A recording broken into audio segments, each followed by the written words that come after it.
Tuyanziza nnyo tuyanzeege abatulaba tuli ku unveiled experience nabagambye nti twatandise n'ekibuuzo nti ki ekiddako oluvannyuma lw'abalabi baffe abangi ennyo otusaba tuleete General Secretary wa PLU mu bulambulukufu oba okumuwa ku budde obumala okulambulula ekintu kino nga nange kati ate bwe ntandise okwewuunya ebintu bingi ku byagenze mu maaso n'okwogerako ozirabye fronts ziringa nga 8 ffe twali tumanyeemu naye ndowooza bonna obalaba nti bonna balwanirira ekintu eki gye bakomeeyo gye batuuka ate badda wamu bwe bati. Omulabi waffe kyagenda okwongera okubuuza Honorable aba PLU ekituufu kiri nti ebbanga PLU lyebaddewo okuviira ddala ku MK project paka eno oyinza okubayita bannabyabufuzi ababadde vibrant nga tebatiiririra kintu kyabwe ekibadde tekikyasangikasangika. Oyinza okwesanga nga omuntu okwambala yero gye buvuddeko katono tekibadde nnyo kyangu naddala mu bitundu ewali abantu abali radical. Naye owa PLU ye muntu ali neutral woyinza okusanga eno neeno tekibabeerera kizibu okuddamu okwanirizibwa ng'abaana sayidi eri waggulu ewa Tango Doi. Ate bannyaniriza batya kugambye nze sigenda gendayo anti gwe n'abalala tebagendayo. Tango Doi talina bwannyaniriza ewa Tango Doi ngendayo kukola kintu eki kujjayo mpapula nakwewandiisa nveeyo yakuwa tiketi tagimpa ogirwanira ku ground. Tango Doi chairperson wa NRM Electoral Commission takuwa tiketi yagenda wano Tango Doi n'ayogera ekigambo kyansesa yali addamu baminisita baali bamuvuma baaliwo bangi awo baali bamuvuma naga mubadde mweyita b'amaanyi kati mugende ku ground nga abantu mugamba tebaaso mugende babasorting era baba bakuba flag eno negenda n'abantu bagatanga yabagamba nti abantu mubadde mubajerega tebaasoma abantu tebategeera kakati bagenda kubasorting mwina okuddayo eri bo. Nze wa Tango Doi nyina gendayo na mpapula zange za buyigirize nga baziverifyinze bulungi nnyo bwe bamala oziverifyinga nenzimutwalira nampandiika neŋŋenda era ne mubannangirira eri ewange Mubende Tango Doi tabaayo wabula ayinayo registrar we Mwami Kiberu. Kati nze nyina kwegayirira abantu bwe mba sibeegayiridde ne mbavuma ne bakanyima oba ne mbabuulira byengendo bakolera oba bye mbakoledde kwe basinziira okumpa akaki akalulu. Mbuulirayo omuntu omu eyali yesimbyeyo mu kamyufu ka NRM n'afuna facilitation okuva mu NRM. Siribwa byabufuzi taliyo ofuna facilitation mu NRM ng'omaze kuwangula kamyufu kituufu naye bw'oba wano ovuganya tofuna facilitation kuba kwetakulira ate fe aba PLU tubagamba nti ng'era bwe tubadde tubasupportinga mpola mpola bw'oba ng'oli PLU leaning kubanga bw'obeera eri mu kyalo kyo kubanga nze kati mu constituency yange bwe mba ndi mu kamyufu nja kuteekako baasi nteekeko n'akabonero ka PLU kati nze awo mmanya nti ono memba waffe waki wa PLU awo tobuzeebuze balonzi ate ntya ndi mu kamyufu ke NRM naye ndi wa PLU eyo waffe waliyo omuntu omu baali baagala mu kuba akalulu naye kino kankiveeko kati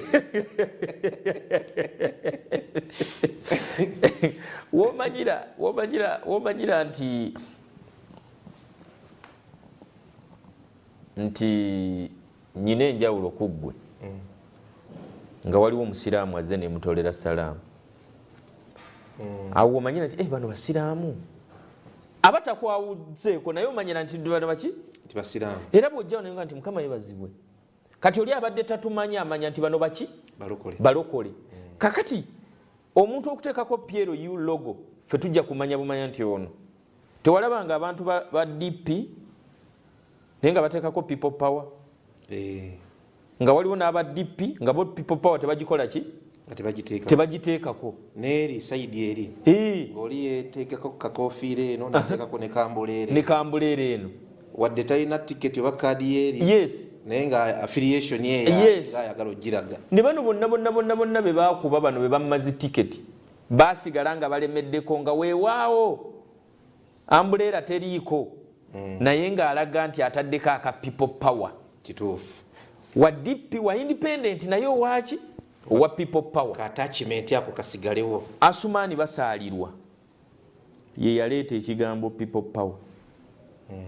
Si yakireeta naye kyatandikira mu by elections ze.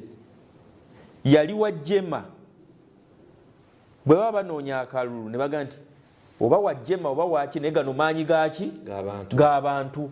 Kakati wajjema already naye ng'alinako akantu ka people power. N'olwekyo we tugenda okwa-identifyingira abantu baffe be tujja okuwagira kwe kubanga balinako akantu aka Patriotic League of Uganda. Mukitegedde bye bimu ku bye mubadde mutubuuza kubanga bangi ababadde bavuddeyo go ge mazima nga bakitadde emitima nti 2026 bagenda kugira mu Piero yo ekijja kijje era kiba kisazeewo. Njagala kunnyonnyola abantu ekintu kino lwakuba abantu tubagambye ebbanga ddene naye tebakitegeera. General Muhoozi ne bwabeera yeesimbyewo tayinza kwesimbira mu Piero yo. Yes. General Muhoozi Kainerugaba nkiddamu wano ne bwaba wakwesimbawo kuba president tayinza kwesimbirawo mu Patriotic League of Uganda. Yeesimbirawo mu kibiina kirala.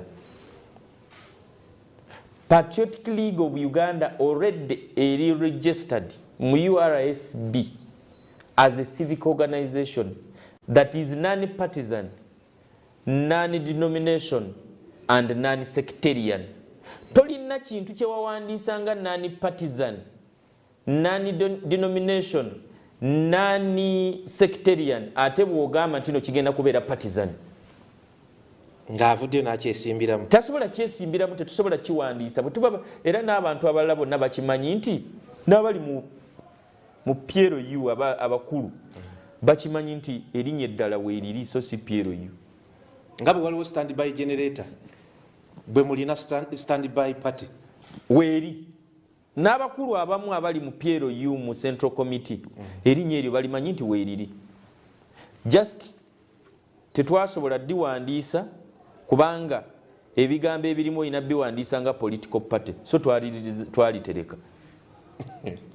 Ne bwe tuba bakwewandiisa either tugenda mu NRM oba tugenda ne si Piero U oba mu kiri ekibi naye nga si Piero U. Piero U abantu mududde nga mbanjonnyola nti still General Muhoozi Kainerugaba tasobola kwesimbawo ku bwa president ku Patriotic League of Uganda ticket kubanga tewali bw'okijja mu URSB ate n'okitwala ewabyakamu. Already mu URSB kiwandiise as a civic organization ekitalina kyekubiira kati ate okijjayo otya n'okireeta eno.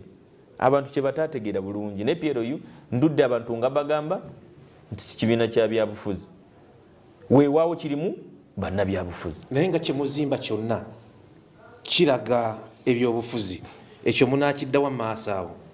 Okulungamya ensi si kibi ne Pastor Bugingo bamuvuma ne bwakugamba nti no teweekalakaasa kwokya kibuga nga bagamba lwaki yeetabye mu byobufuzi naye abalungamya nsi. Bwe tukugamba nti bw'ova wano n'ogenda ebweru wa Uganda tokutogera nsi yo, toyogera n'abantu bagabirizi ba buyambi abagabira abantu abaliko obulwadde bwa mukenenya okuboogerera nti Uganda temuzzaayo ssente. Oba toyagala nsi yo kakati abakuwagira bonna balamu. Kituufu. Ayinza n'okusanga nga n'owuwo yennyini akuddiridde. Owuwo yennyini akuli ku lusegere ng'akawuka kamusaaba. Kakati gwe bwogenda n'oyogera ne bali n'obaga nti temuzza Uganda ssente za balwadde ba mukenenye.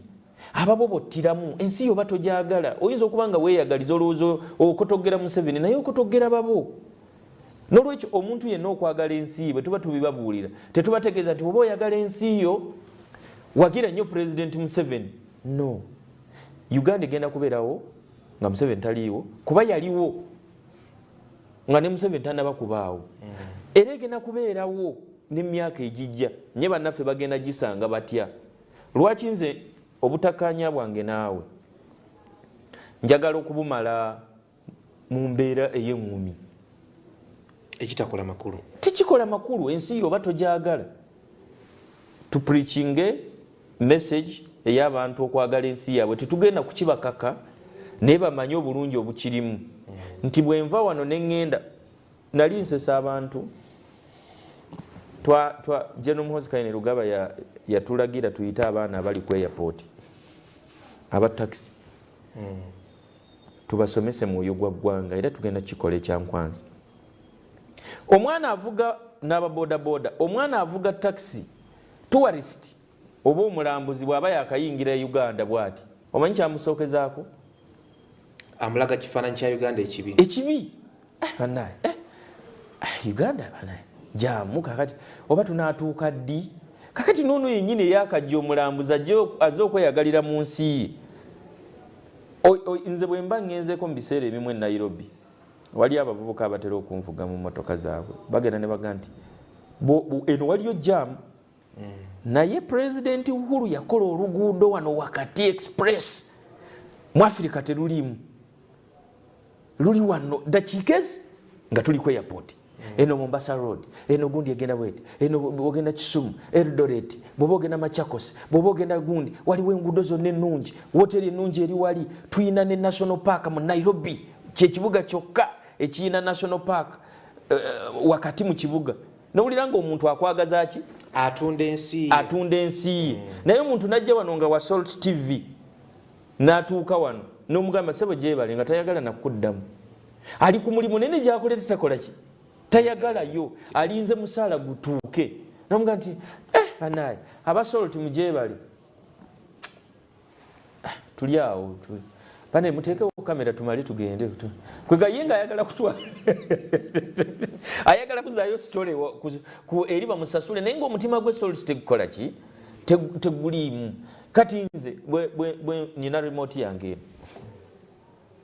bwe ntuuka wano nga nteekako 373 manya nti awo Salt weekola ki weeri tekineetaagisa kugamba kubanga njagala ku mutima gwange n'abaayo mbaagala abantu bangi nnyo bannamawulire babadde baagala okwogerako nange naddala ku nsonga eno okuva jjo nagaanyi bannamawulire bonna baagala interview ku eno yennyini eno Salt yesoose okubeera n'ebigambo bino era bangi abantu badde beebuuza nti nga tavaamu kigambo Honorable Kabanda nga tavaamu kigambo kikyaddako awedde buli kimu nga balinga bakomerera ku musalaba nti omukulu okulangirira ate gwe wafiiriddwa bayinza okuba nga ndi musanyufu nnyo okugamba nti nonze nafiiriddwa era nsanyuka nnyo omanyi nze ebintu zibu byendabidde mu Muhoozi project eno bingi bingi ebitoogerekeka naye omuntu yenna atambuza olutalo olina okumanya nti ebyo byonna bibaawo tebakagamba nti no Pierre yubagiziise si gwe gusoose General Muhoozi Kainerugaba nga amaze okulondebwa nga CDF nga n'abamu ku bannaffe balondeddwa kuba minisita bo bennyini abagamba nti Pierre has been buried and disbanded many things babiwandiika dda nti mu Pierre balonzeemu ab'ensa ne bakirekaawo ojjukira Pierre netambula baba bali awo ng'ate ebintu bitambula kakati omusajja yakoze statement emu era bazze beebo bannakigwanyizi abatajagalirako ddala ebeeko ne weetuuka bo nti buli kimwe nga tebapromotingangako twitisiza General Muhoozi ng'agamba ngenda kwesimbawo eno gye basinze okwagala eyo gye basinze okwagala nti olwo bamwagala nnyo n'olwekyo bannakigwanyizi bangi nnyo naye nze bino ojjukira General Muhoozi lwe yatwitinga wano n'agamba nti agenda kuwamba Kenya nkijjukira mu ssaawa 2 ng'ali mu byakusaaga nze nyina mikwano gyange gyaŋŋambako nti omusajja oyo wuuyo bamugobye mwewale kubanga bwe banaamukwata naawe bagenda kukwatiramu bo bennyini ate bwe waayitawo akabanga ne bamulonda ku bwa CDF bo bennyini be baasooka wano ne baŋŋamba nti tutwale wa CDF wasigala katuufu tutwale wa CDF kwegamba bo bannayuganda gwe bw'oyagala okutambulira ku babeera boogedde toyinza kukola kituufu weesanga ogudde nekyokkiririzaamu tokikola nze nzikiririza mu General Muhoozi buli kimu kyaŋŋamba nkikola kubanga yakulembedde olutabaalo nze ne bwe ngamba nti ngenda kwesimbawo kuba president kati 2026 sikisobola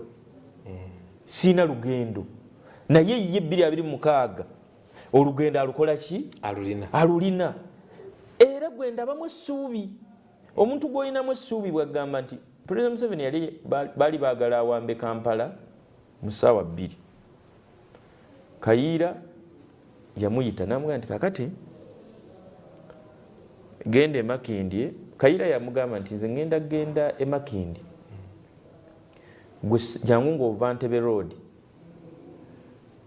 bwe Lubiri bwe tunaakuba olubiri Obote tujja kuba tumumaze kubanga Obote ebyamagye n'okubimanya tabikola ki tabimanyi. Museveni yadduka buddusi ng'agenda Luweero.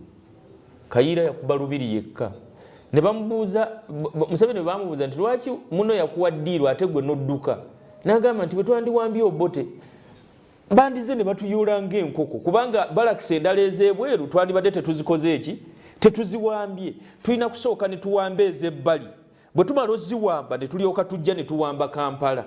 Kakati gwe oli akukulembedde mu lutalo gwe bayita General Muhoozi agambye nti lino lyekkuba eddala gw'ogamba nedda oba oli awo ye nga kukulembedde alina kyakoze eki kyalengedde. Gye twatandikidde yo wanyumidde nnyo kewatutangaazizzaako ndaba nayizaako akutte ku ttama agamba mbadde sikimanyi nti ayinza obutabeera ku ballot paper mu 2026 naye n'abeera president ate mu 2026 mu mwaka gwegumu. Ebyo bye byewunyo by'ensi ate nga bisoboka. Omukulu gwe bayita John Pombe Magufuli omwaka gwe bamulonderamu kuba president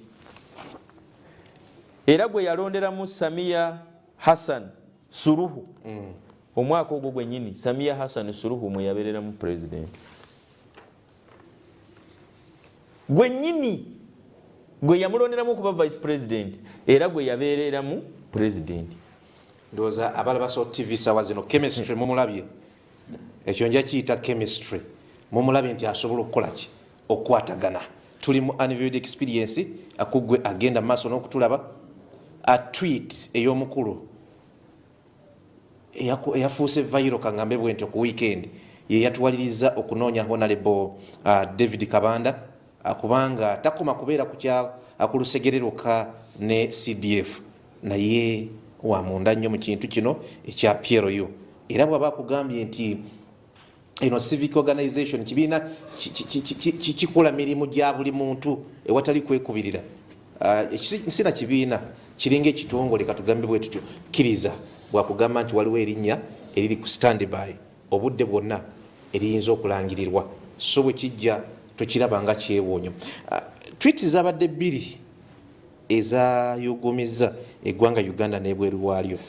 Eyasoose yeeyo nti sijja, eyokubiri ne ate nebajjukiza ti president addako agenda kuba mujaasi bannayuganda adde abamu batandise okukuba engalo kakati ogenda kunjogeza ebintu kati otegedde lwaki nayogedde nti omwaka gwe gumu asobola okubeereramu president ng'oba oliawo ddiru weeri ng'oba oliawo bannange sigambye nti omukulu yaŋŋambye nti kiwe yagambye nti naye mukimanye ate yatwitingako n'agamba nti nja kuba president wa Uganda after my father. Ekyo kyo kituufu teyakitwitinga I will be the president of Uganda after my father. Kati azeemu n'agamba era si civilian yagenda okuddako eggwanga likyetegekere si civilian yagenda okuddako siga bayithawe omusajja bamukwata bubi teyagambye twiti ye yiina egamba kanjikuwa ogisomera abantu lwakuba abantu bakikwata bubi yagambye General Muhoozi Kainerugaba nti yiino njiguddeko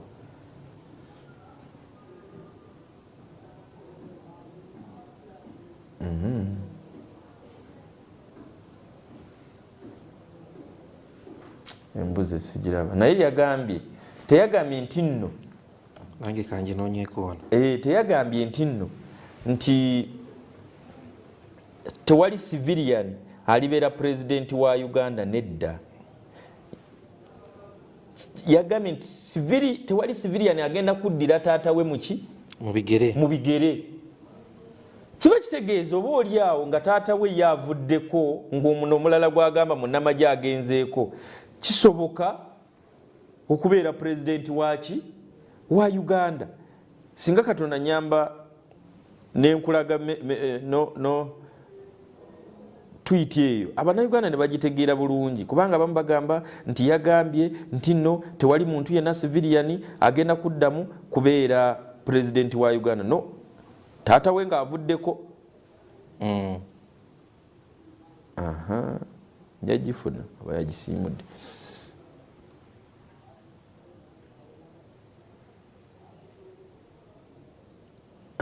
Osobola okwotinga bano waliwo gyendabye wano ndowooza yeeno. No civilian will lead Uganda after President Museveni. After the security forces will not allow it. The next leader will be a soldier or a policeman. After President Museveni. Sigamba nti paka lubeerera.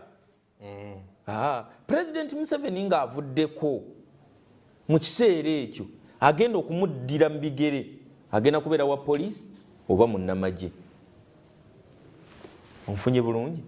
So kiba kitegeeza oyo bw'avaako omulala civilian asobola okukola ki? But after President Museveni tulina okusooka ne tulevelinga ground kye yabadde ategeeza. Mubiwulidde tuli ku Soti TV.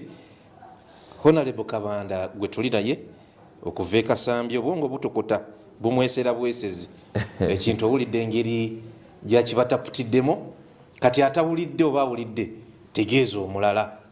Ebigambo bibeeranga bisatu naye nga birina amakulu ga bukadde na bukadde bwebyo bye mubadde mulowoozaako. Nze nagambye kiri kyankubye wala ekyasoose kiriwa kiwagambye nti President Museveni ajja kubeera Kakonge.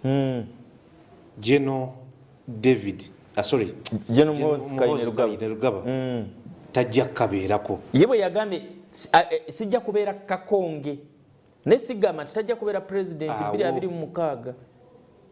akootinga ekyo abantu tebakifuna bubi.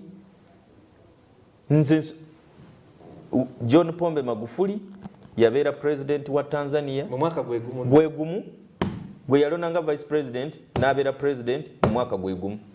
Tuli mu unveiled experience embeera yeeyo eri mu Piero we tuli essaawa zino. Ffe tubalaga kifaananyi kituufu n'ebibuuzo bye mubadde mwebuuza, atuzze ew'omukulu abeere nga abituddamu kubanga bingi bibadde bibuuzibwa naye nga answers ntono. Buli muntu eyo gy'ali buli wamu bwatuula bukuukuulu. Nkugambye olunaku olw'omukaaga lwaliko ebintu bingi ne Sunday, naye ebimu ku byadominatinga ng'ogyeko bino ebyomupiira abantu bye babeeramu, ebintu ebyadominatinga social media platforms z'abantu n'abantu sekinoomu yali tweet omukulu gye yakola, kubanga ensi yali erindiridde. Abamu nno nga balowooza abakulu ababiri bagenda kwesimbawo babiri era nga balinze bata eyo. Tekirisobokerako ddala. General Muhoozi Kainerugaba era abantu bangi nnyo badde baleeta narrative eyo. Ebiseera ebisinga mbadde mbawulira mbuye avuganya taata we. Abantu babadde bakirowoozaako era nga okimanyi nti General Muhoozi Kainerugaba alina obuyinza okulondo okupromotinga omuntu yenna n'amufuula eddaala mu magye. Ekituufu kubanga ye CDF. Si ye CDF, abalala baali tebalina buyinza obwo. Baasooka ne bamuwa kino ekyawakatikati ekyo. Nzijukira ekirangiriro ekyajja wakatikati awo ne bakikwasamu mbadi n'akikwasa omala gakiwa omuntu gw'otakkiriziganya naye akulwanyisa. Onzijukizizza transition yawo bintu byadduka speed awo. Bwe wabaawo omuntu kanaawo kano mu tawuni gw'omanyi, General Muhoozi Kainerugaba alina obuyinza nga teyebuza ku muntu mulala yenna okumufuula brigadier. Teri CDF yali abedde na buyinza obwo. Alina obuyinza obumusobozesa okutambuza amagye nga bw'ayagala lulinga ne bw'otambuza abaserikale abo president alina kubanga amanyi ne kati asobola okutambuza tanka n'azijja eno n'azitwala eno obwo buyinza abukulina asobola okukuza awantu wonna n'awafuula ne division n'ateekayo ne division commander obwo buyinza abukola ki kati ng'ogamba nti oyo yali mu kulwana ne taata we tulaba nti abantu bakibuusabuusa maaso kubanga abweyogedde ku kino ate nange nonzibulamu wadde ebibuuzo byali bingi taata ayina kyeyeyambulamu kaawo nga mu butuufu omuntu gw'olina okkiwa gw'ogenda okkiwa olina okkiwa omala gakimuwa olina okkiwa n'akyazikamuko kato no just lunaku lumu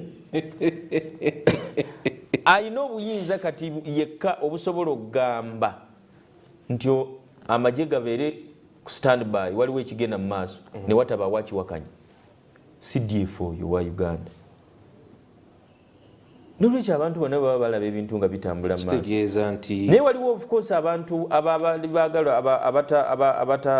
abaagala okuleetawo embeera embi abannakigwanyizi be bali baleeta ebyo nti muzeeyi awagira ono nti ate maama awagira ono ate gundi akola ono muzeeyi ono omwana awakanya maama we ono omwana awakanya taata we ono omwana awakanya NRM ate awakanya NRM n'alangirira n'agamba abantu be n'abagamba nti sofa ekibiina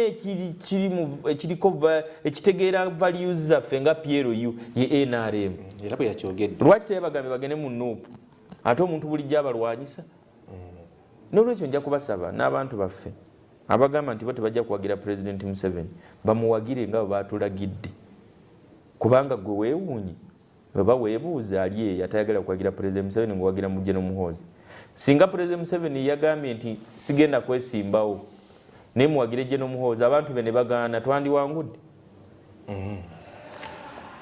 kati gwe omanyi nti no tosobola kuwangula nga tolina President Museveni era nga naye omwetaaga n'abantu be naawe muwagire ng'ono bwe yakusabye kituufu bajja lya mwenge liggwa na mwenge ate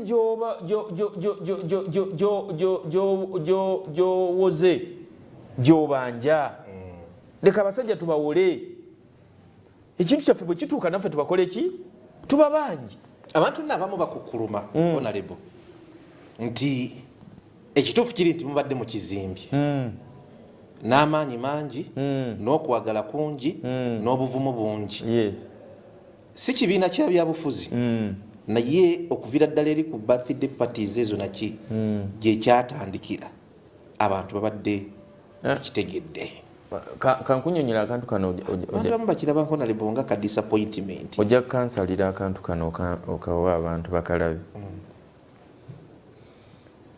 Patriotic League of Uganda Muhoozi project erimu abantu ba mirundi 3 waliwo omwami musomako mu Bayibuli oba yali Ssekabaka Sirimaani abakyala babiri bagenda gyali nga bakayanira omwana omukyala omu n'agamba nti omwana ono wange n'omulala n'agamba nti wange Kabaka Sirimaani n'abaga nti engeri mwene gye mumukayanidde leka tumusalemu buli omu atwaleko ekitundu omukyala omu n'aga nti ye tumusalemu mumpe ekitundu n'oli atwala ekitundu nyini mwana n'agamba nti nedda omwana ono temumutta mumuwe oyo bw'alikula abeerewo alimanya maama we Kabaka Sirimaani yamanya nti maama w'omwana omutuufu y'oli kubanga maama w'omwana omutuufu toyinza kugamba nti omwana wo bamutte oli mutuufu abantu bonna bali mu Patriotic League of Uganda abamu balimu lwa bwannakigwanyizi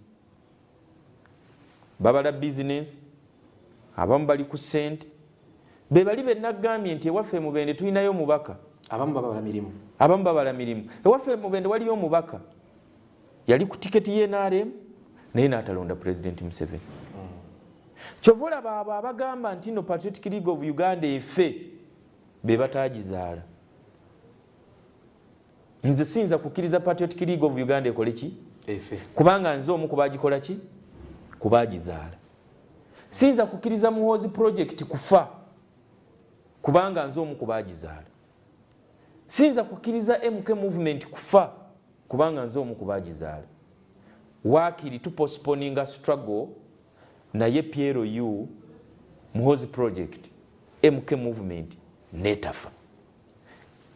Tulina abantu ba mirundi esatu.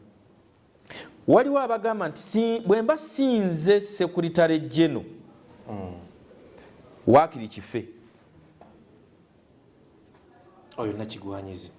Waliwo abalala abagamba nti Kabanda agenze kufuuka w'amaanyi. Ekintu kino bwe kituleka ne kigenda mu maaso nga tetukistopinze bakulengerera mu kifaananyi kirala mu maaso agenze tetujja kuddamu kumusanga. N'olwekyo ekintu kino kirina okufa. Naye waliwo ate n'abamu abali mu kulwanira power struggle. Bagamba nti ekintu kino nina okuba nga nze nkikulira. Bw'obeera mu mbeera ng'ogamba nti n'ekintu kino nze nina okuba nkikulira, nze nina okuba ow'amaanyi, tuliwo wano lwa buweereza. Omuntu yenna atali mu PLU olw'obuweereza ali ku bibi. Ali ku bibi. General Muhoozi Kainerugaba gwe tuweereza, musajja ayagala ensi ye, eggwanga alyagala, n'ebigendererwa bye mbimanyi, era kyova olaba buli lukya making sure okulaba nga bituukirira. Nga Secretary General gwe bw'owulira member wa House of Prayer Ministries International ng'ate yavumirira abantu obutagenda ku Kanani. Aba mu member wa House of Prayer bw'aba taliiko kikyamu abeera n'ekikyamu oba ng'alina ebigendererwa ebiki ebirala. Ng'oba ekyamuleeta ku House of Prayer kukolerayo mikwano atandike ekkanisa eyiyi, oba nga yajja kwewogomawo bwewogomi oba nga mbega oba nga yajja kujjawo bantu agenda etandika ekkanisa eyiye. Ate abo twali tubalabyeko tebaliiwo bayitirivu naye n'ezigwa ezaabwe. Kituufu. N'olwekyo abamu bali wano mu PLU beewogomyewo, abamu babaza bizinensi, abamu tebaliyo, bw'aba talidde abo bonna tubamanyi, so tebatuyigula ttamu, bajja kwogera byonna bye boogera naye ffe tujja kgenda maaso. Tuyanza nnyo tuyanzege Secretary General wa PLU omukulu Honorable David Kabanda gwe tuli naye kumwe abatulaba obudde babwongezaayo era kyova olaba programu ekyagenda mu maaso. Akasimu koolayi bakubye wano bagambye nti kintu kikutte akati bagambye nti tugende mu maaso kikutte akati. No, ye message yenfunye okuva ewa operations manager waffe Solomon Ato, ekintu kikutte akati. Omanyi abantu beerabira nnyo ebigambo ebiba byogeddwa. Buli muntu ekikolwa kyakola, ekigambo kyayogera, entambula gyatambula, njijjamu ebintu ebyokuyiga. Naye abantu abamu bagenda ne banyumirwa bunyumirwa.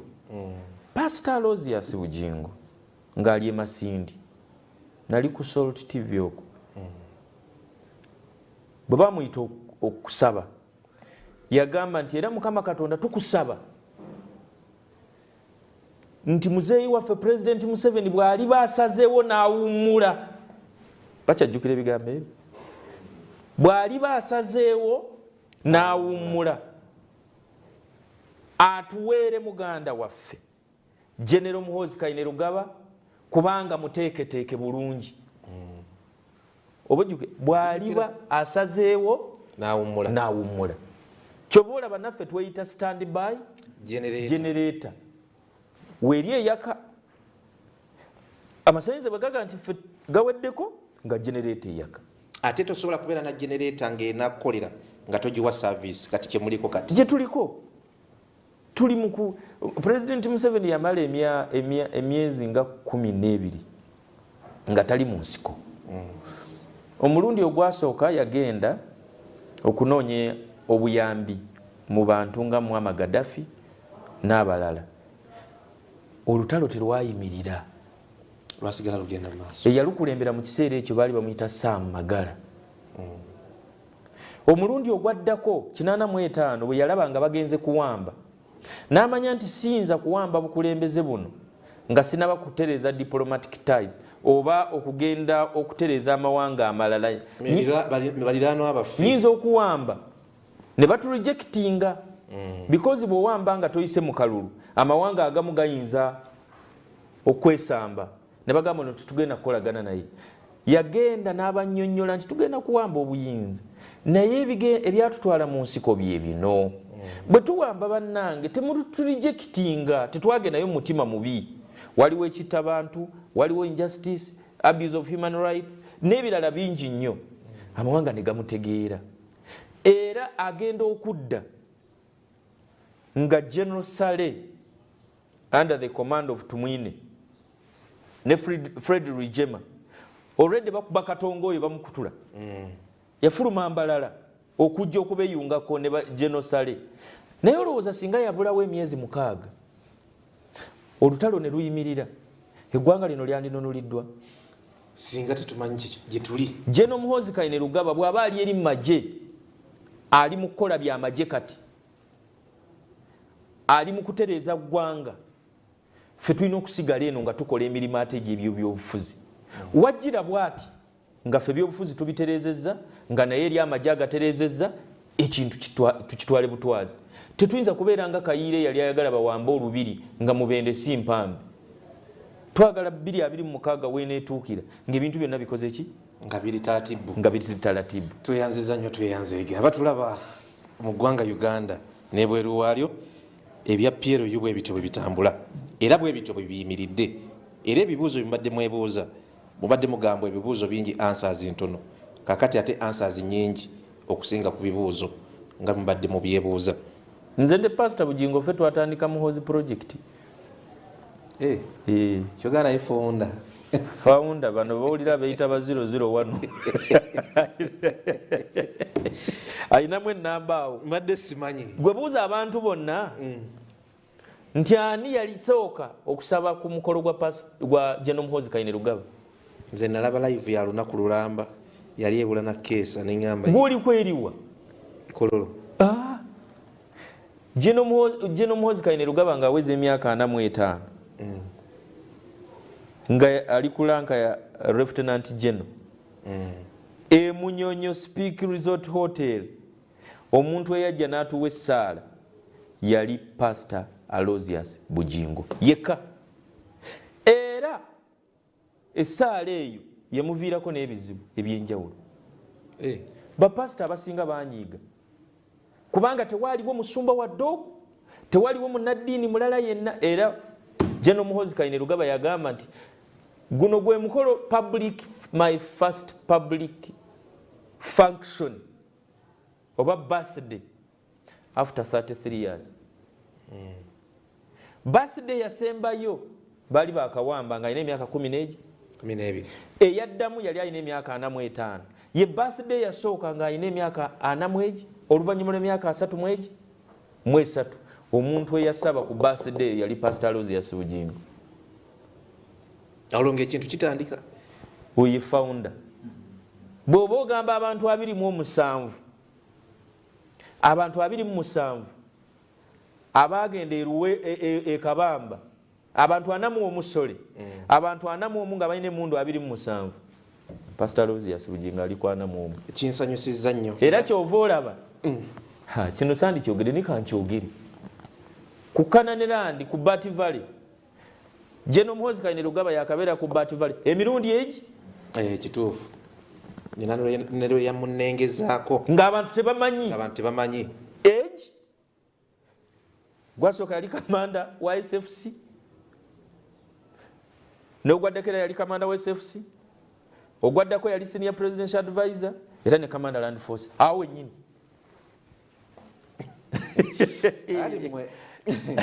abantu ababadde beebuuza lwaki Honorable Kabanda, Pastor Bugingo, kankomye ku babiri, lwaki security details zaabwe kumpi zifaanagana. Badde bakimanyi kididdwamu awulidde ategeeza omulala. Nze siryerabira sajja oyo General Muhoozi Kainerugaba Katonda amuwa omukisa. Lwe bakuba Pastor Bugingo amasasi ne bodyguard we yamukubira amasimu okuva lwekyabaawo mpaka saawa 12 nga amasimu ge tegaliiko. Kwolwo twali tulina olukuŋŋaana lwe baali bayita CSPOC, Speakers Conference, ey'abaaliko mu luse lwa Bungereza nga tuli mu Nyonyi. Yankubira saawa emu naŋŋamba nnoonya Pastor Bugingo naye ambuze. Nenkubira Susan nemugamba Pastor oli naye nti nemugamba je namunoonya. Muntu kyayinza okunoonya bw'atyo okuva ku ekiro kituufu je namunoonya. Bye baayogera nabye saagala kubyogera wano kuba nange saabimanya. Baayogera byabwe nze yakoma kuŋŋamba nti munoonya. Muntu teri muntu alina mutima nga gwa General Muhoozi Kainerugaba abantu tebamumanyi. Bw'aba akwagadde aba akwagadde, taliiko wasiwasi, taliiko eno n'eno. Akwagala n'omutima gwe gwonna. Kyova olaba nze muwagira emisana n'ekiro n'omutima gwe gwonna. Nze ebbanga lyonna Pastor Bugingo afunye ebizibu by'enjawulo. Teri lunaku n'olumu lwe nali muvuddemu, kuba naye teri lunaku lwe yali anvuddemu. Kati nze siri omu ku bannakigwanyizi. Awo tufaanaganyemu. Abakwagala olw'okuba ng'olina kw'olina. Abasajja abo Muhoozi ne Pastor Bugingo era ba Luganda bafaanaganya emitima. Eggwanga lino kasita linaakwasibwa General Muhoozi Kainerugaba bagenda kulaba enkyukakyuka. Teri waagenze ne watabaawo nkyukakyuka. Nze omwana sijja mutta. Bali abagamba nti omwana bamutte. Tumaze okitegeera layika si waabwe. Owange tebamusalamu. Piero yo ina okusigalawo obanga nze ntudde mu ntebe eno nga Ssaabawandiisi oba omuntu omulala nga yagituddemu naye omwana alina okukola ki? Okusigalawo. Omwana alina okusigalawo bye bigambo bya Honorable kumwe abagenda maaso n'okutulaba. Nja kwewolako kolunyiriri ndowooza tutambula ne Pastor Isaac kyagambiddwa oli gwe mulaba gwolaba wali Honorable. Yesu bwe yava mu bulamu bw'ensi eno yalekawo abantu 12 okusigala nga batambuza ekigambo kye. Isaac ojja kunyambako wano, simanyi oba mpulira, ajja kunyambako ko ku lunyiriri olwo omwami oyo. Yesu bwe yava mu bulamu bw'ensi eno yalekawo disciples 12 naye omu ku bo yali Paulo Mutume. Bwe yagenda mu Bakolinsi eyo ne bamubuuza tugenda kukola tutya nga Mukama waffe ndowooza omu ku ba disciples ye yabuuza ng'avuddewo ne batandika okwebuuza ebibuuzo. Balina kye baabaddamu awo eyakibuuza baakimuddamu. Mukama waffe agenze katugenda kukola tutya. Olunyiri bwe naalufuna njaddu bagamba abantu abali wansi Honorable bye beebuuza obizzeemu naye Piero yeebadde ezimbye omusingi okuviira ddala ku muntu asookerwako. Structures zizimbiddwa ku speed okuviira ddala ndowooza ku erosi paka eno waggulu. Abantu bano ng'omukulu amaze okukola announcement eyo banaasigala batunuulirwa, banaasigala bayanirizibwa.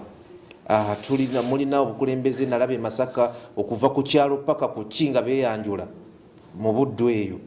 Sigambye nti Piero yeri Buddu yokka eri mu ggwanga Uganda ne bweru waalyo. Structures ezo zinaasigala zitambuza emirimu era oluggi luggule wano nti buli ajja ng'alina obwetaavu oba alina okuwabulwa contact weeziri.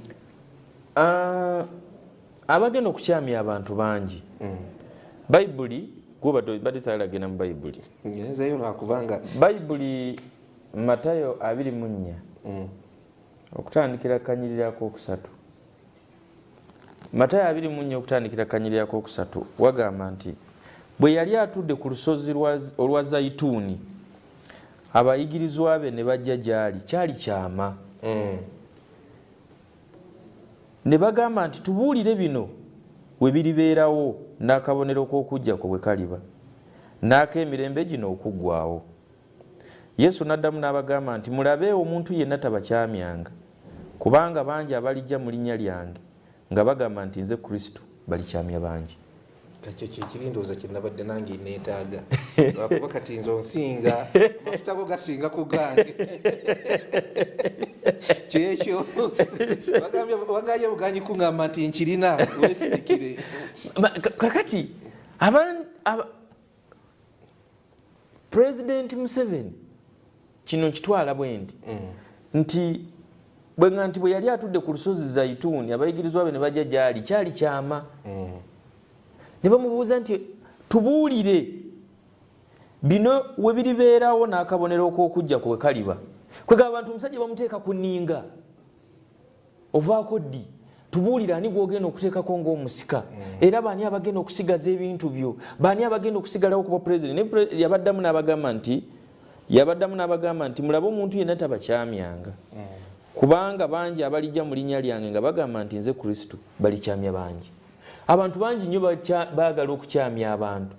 Pulezidenti nze gwawanzeeko eddusu, pulezidenti bali abadisibandinze, bino biweddewo era mugenda kubonaabona baagala okukyamya abangi. Naye abagambye mu Matayo 23 okutandika akanyira akokusatu nti bangi abalijja mu linnya lye balikyamya bangi naye tebakkiriza.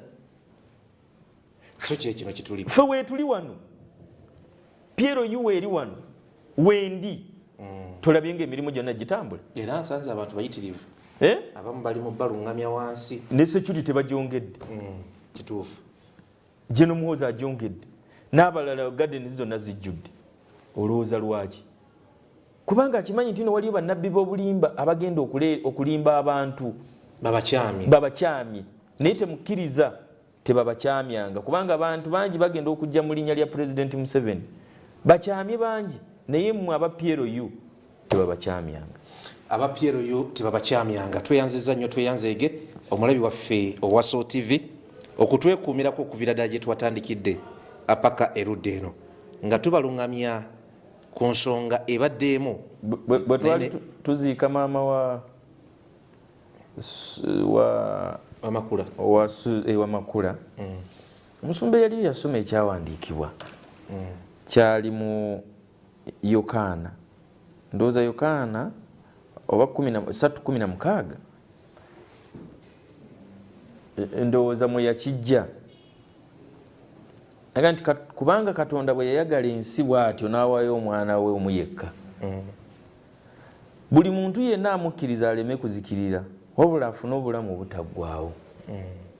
Kakati gwe tewali pulezidenti gw'oyinza kusangawo naayinza kukkiriza mwana we kugenda mu magye. Teri president ali wano ayinza kukkiriza mwana we kugenda mu magye, okugenda e Congo, okugenda mu bibira by'e Galamba, okugenda ludda walwane ne Tabule, okujjako nga pulezidenti yayagala ensi. Era kyovula nti kubanga Katonda bwe yagala ensi bw'atyo n'awaayo omwana we yekka. Museveni yayagala nnyo ensi ye n'awaayo omwana we omulenzi ogwo, omwana we yekka ogwo, nti buli muntu yenna amukkiriza aleme okuzikirira. Nze mukkiriza, siyinza kukkiriza kuzikirira. Sisobola kukkiriza kuzikirira. Ffe tulinga mu movement ya Yesu. Yatandika erina abagoberezi 10 bameka? 12. Kati tumujaguza emirundi 2 mu mwaka. Kituufu. Yesu ng'ogyeko ebya Sande n'okumwogera buli kiseera kyonna. Yatandika movement ye ng'erina abagoberezi 10. Buli mwaka tumujaguzaamu egi lwe yafa ne lwe yazaalibwa. Yesu bamujaguza lwe yafa ne lwe yaziikibwa tebakola n'azuukira nga tujaguza ennaku meka? 3. Ne tujaguza ne Christmas lwe yazaalibwa.